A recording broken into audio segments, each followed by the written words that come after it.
Salut toi, j'espère que tu vas bien. Aujourd'hui, on se retrouve dans une nouvelle vidéo qui va parler de la gestion du stress. Alors, je ne suis pas professionnelle de santé, mais j'ai une maman qui est sophrologue caïcédienne.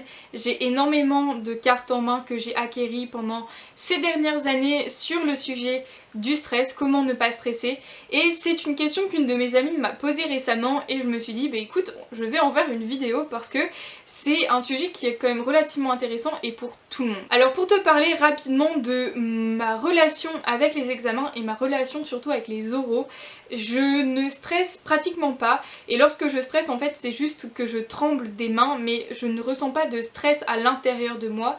Je ne suis pas totalement calme, on va dire que c'est plus de l'euphorie et de l'excitation face au stress et à l'interro ou à l'examen que je vais avoir en face de moi. Et quand je sens que le stress commence à monter, j'ai plusieurs choses que je mets en place. Premièrement, c'est prendre du recul et prendre de la hauteur juste par le raisonnement. En fait, ce qu'on va faire, c'est juste prendre de la hauteur. Nous sommes humains et que notre vie, elle peut paraître un peu insurmontable de notre point de vue, mais que si on prend de la hauteur, admettons qu'on aille sur la Lune et qu'on regarde d'en bas ce qui se passe, on va juste voir de l'eau et de la terre sur la planète Terre et puis il n'y aura rien d'autre alors qu'en réalité il y a des millions et des millions et des millions de personnes qui sont soit en train de passer un examen, soit en train de passer leur permis de conduire, soit en train de passer l'entretien de leur vie et puis bah il y a toi qui est là et qui stresse à fond pour son examen, qui stresse à fond pour un entretien.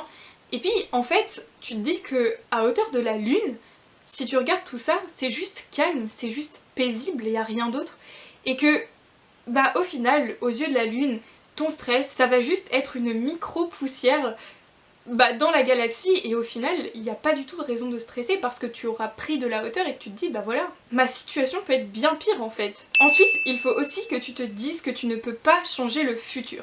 De même manière qu'on peut pas changer le passé, on peut pas prévoir le futur, on peut pas savoir exactement ce qui va se passer. Alors à quoi ça sert de stresser pour le futur alors qu'on ne sait absolument pas ce qui va se passer, on ne sait pas du tout quels sont les éléments qui vont nous mettre des bâtons dans les roues, quels sont les éléments qui vont bien se passer. En fait, si tu restes concentré sur le présent, sur ce qu'il se passe là, maintenant, tout de suite, si tu révises sans n'avoir aucune distraction, si tu révises en te disant bah voilà, je me concentre là maintenant sur ce que je peux faire, je fais ce que je peux et puis on verra ce qui se passera. De toute manière, je ne peux pas prévoir ce qu'il va se passer.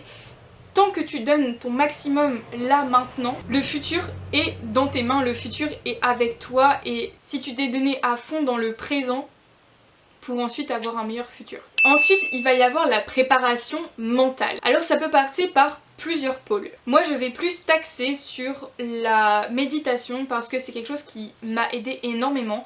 Donc tu peux faire de la méditation ou de la sophrologie caïcédienne. Je te ferai une vidéo sur la sophrologie caïcédienne, ça fait très longtemps que j'ai envie de la faire et je pense que je vais profiter de ces moments assez compliqués pour pouvoir justement faire cette vidéo avec une sophrologue caïcédienne qui est ma mère, mais ça n'empêche pas qu'elle est quand même un professionnel de la santé et du stress. Les points forts de la méditation et de la sophrologie caïcédienne, c'est que ça accrue les capacités mentales, ça accrue les capacités de concentration et ça accrue la capacité à pouvoir retenir. En fait, ça va juste permettre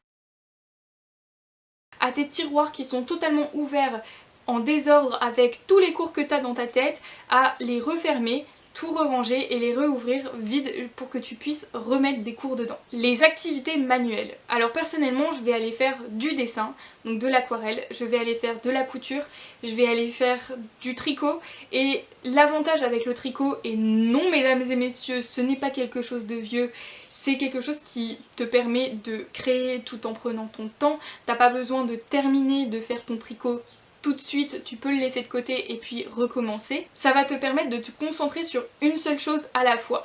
Par exemple, si tu fais un tricot avec des mailles en droit et des mailles en vert, il faut bien que tu retiennes qu'est-ce que tu as fait en premier. Donc ça te permet de te concentrer sur une seule chose à la fois. Et ensuite tu vas avoir donc la lecture. La lecture c'est un très très bon moyen de t'évader et de permettre d'aller ailleurs que dans ton propre cerveau. Alors personnellement, j'ai commencé à lire très tôt et ça m'a permis tout de suite de m'évader et de me mettre dans un autre monde que le mien parce que c'est vrai qu'à ce moment-là, j'aimais pas trop ma vie. Mais aujourd'hui. Ça me permet de déstresser, ça me permet d'oublier que on est à la maison tout le temps, ou alors ça me permet d'oublier que j'ai des partiels dans 2 semaines et qu'il faut absolument que je révise, mais ça me permet juste de lâcher prise et de me dire voilà, aujourd'hui je vais dans le monde d'Harry Potter et je ne pense plus à autre chose.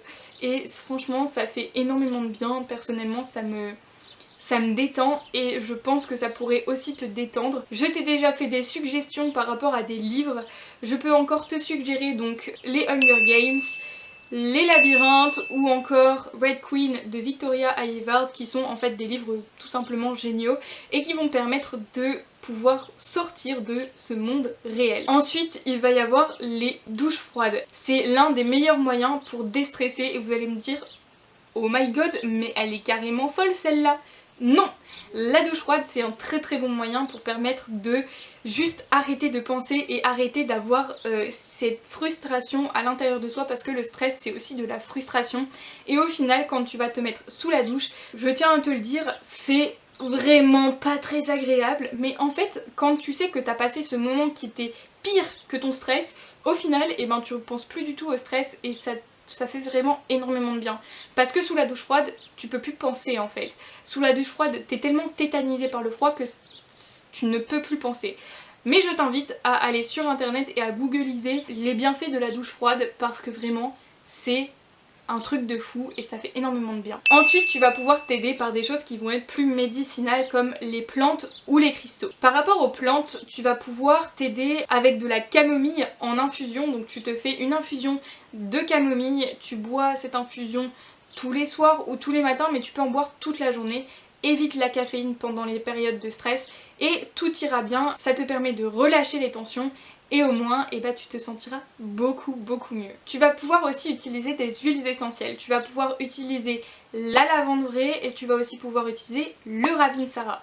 Le Ravinsara c'est aussi antibactérien, antifongique, dans cette période c'est quand même relativement intéressant pour ne pas tomber malade. Et ensuite la lavande vraie, ça permet de te relaxer. Après, si pendant tes révisions tu as un petit peu mal à la tête, je te conseille de prendre de la menthe poivrée qui, appliquée sur les tempes, permet vraiment de te relaxer et permet d'enlever le mal de tête. Je tiens à préciser qu'il faut que ce soit des huiles essentielles biologiques et qu'il faut que tu testes au moins 24 heures avant à l'intérieur de ton coude pour savoir si tu vas faire une réaction allergique ou non. Ensuite par rapport aux cristaux, tu vas pouvoir utiliser de l'améthyste. De l'améthyste, qu'est-ce que c'est? C'est une pierre qui est violette, elle va te permettre de déstresser, elle va te permettre de lâcher le mental, ça va te permettre de ne pas avoir plein d'embrouilles dans ta tête et de ne pas penser à 3000 choses en même temps, ça va te permettre de te focus sur ce que tu fais.